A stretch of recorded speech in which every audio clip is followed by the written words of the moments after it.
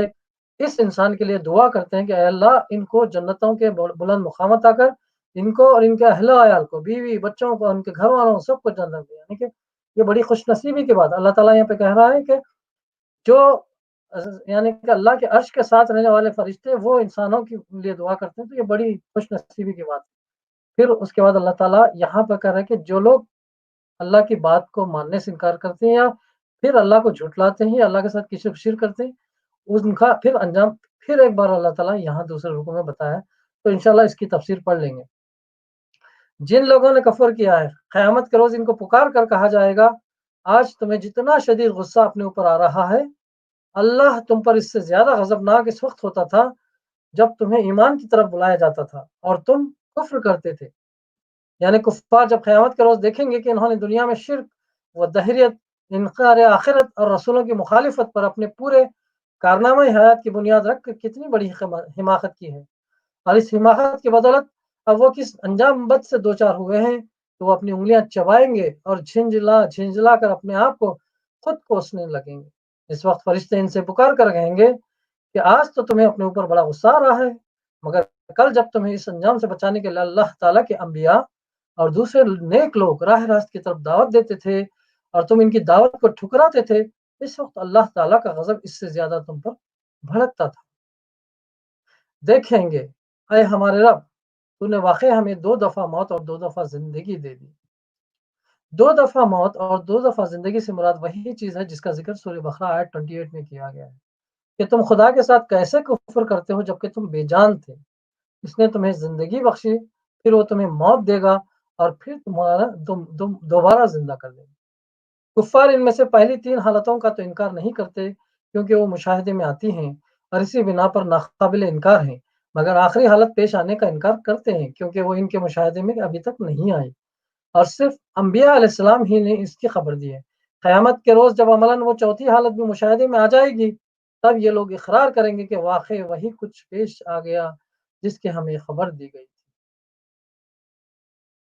اب ہم اپنے قصوروں کا اعتراف کرتے ہیں، یعنی ہم تسلیم کرتے ہیں کہ اس دوسری زندگی کا انکار کر کے ہم نے سخت غلطی کی ہے اور اس غلط نظریے پر کام کر کے ہماری زندگی گناہوں سے لبریز ہو گئی۔ کیا اب یہاں سے نکلنے کی بھی کوئی سبیل ہے؟ یعنی کیا اب اس کا کوئی امکان ہے کہ ہمارے اعتراف گناہ کو قبول کر کے ہمیں عذاب کی اس حالت سے نکال دیا جائے جس میں ہم مبتلا ہو گئے ہیں؟ جواب ملے گا، یہ حالت جس میں تم مبتلا ہو اس وجہ سے ہے کہ جب اکیلے اللہ کی طرف بلایا جاتا تھا تو تم ماننے سے انکار کر دیتے تھے، اور جب اس کے ساتھ دوسروں کو ملایا جاتا تھا تو تم مان لیتے تھے۔ اب فیصلہ اللہ بزرگ و برتر کے ہاتھ میں ہے، یعنی فیصلہ اب اسی اکیلے خدا کے ہاتھ میں ہے جس کی خدائی پر تم راضی نہ تھے، اور ان دوسروں کا فیصلہ میں کوئی دخل نہیں ہے جنہیں خدائی کے اختیارات میں حصہ دار قرار دینے پر تمہیں بڑا اصرار تھا۔ اس مقام کو سمجھنے کے لیے سورہ زمر آیت 45 اور اس کا حاشیہ 64 بھی نگاہ میں رکھنا چاہیے۔ اس فقرے میں آپ سے یہ مفہوم بھی شامل ہے کہ اب اس عذاب کی حالت سے تمہارے نکلنے کی کوئی سبیل نہیں، کیونکہ تم نے صرف آخرت ہی کا انکار نہیں کیا تھا بلکہ اپنے خالق و پروردگار سے تم کو چڑ تھے، اور اس کے ساتھ دوسروں کو ملائے بغیر تمہیں چین نہ آتا تھا۔ وہی ہے جو تم کو اپنی نشانیاں دکھاتا ہے۔ نشانیوں سے مراد وہ نشانیاں ہیں جو اس بات کا پتہ دیتے ہیں کہ اس کائنات کا صانع اور مدبر منتظم ایک خدا اور ایک ہی خدا ہے،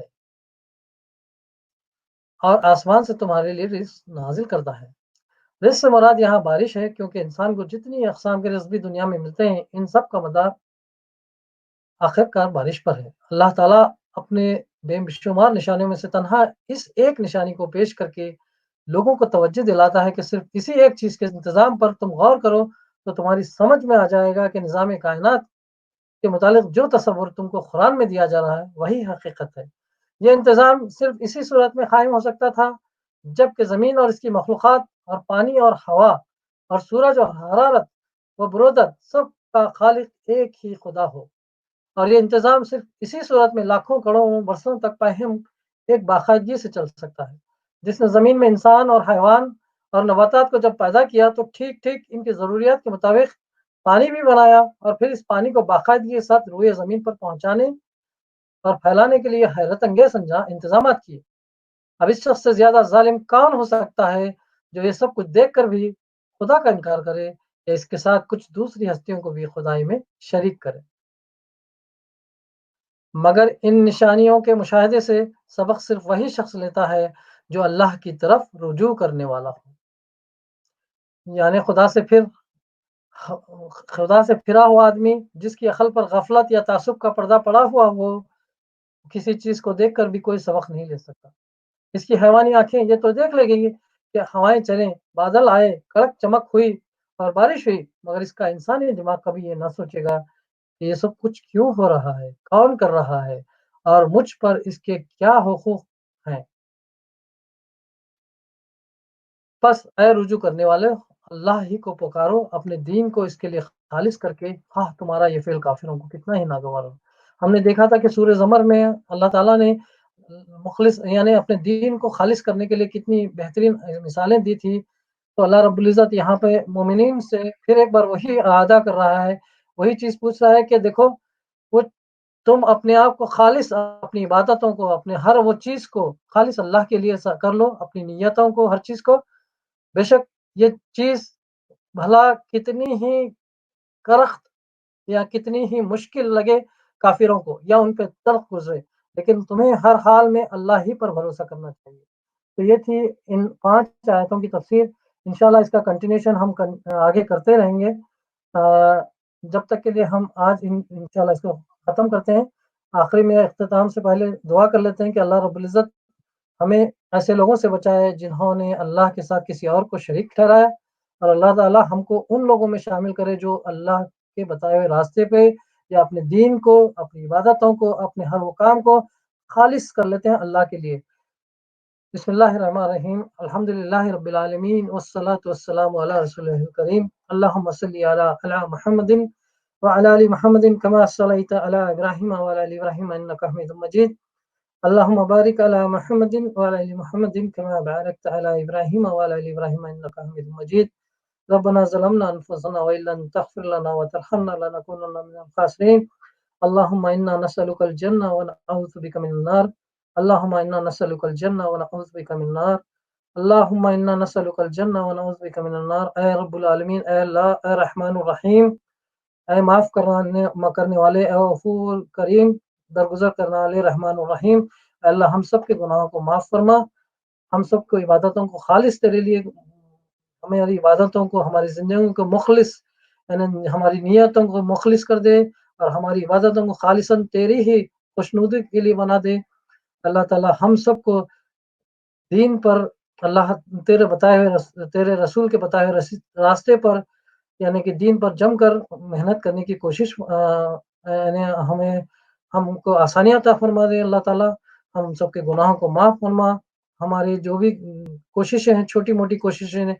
اس طرح سے آن لائن ہو یا جو لوگوں سے مل کر ہو، جو بھی دین کی دعوت ہو رہی ہے، اللہ تعالیٰ اس کو قبول فرما لے۔ اللہ تعالیٰ یہ جو بھی محنتیں ہیں اس کو قبول فرما، اللہ اگر اس میں کچھ ریاکاری ہے تو اسے معاف فرما، اللہ تعالیٰ ہماری نیتوں کو صاف کر دے۔ اللہ تعالیٰ ہم نے جو بھی اس میں غلطیاں کی ہیں، اللہ تعالیٰ اس کو تو معاف فرما، ہمیں جو بھی تیرے لیے خالص اپنی نیتوں کو صاف کرتے ہوئے تیرے لیے محنتیں کی، اللہ تعالیٰ اس کو قبول فرما دے،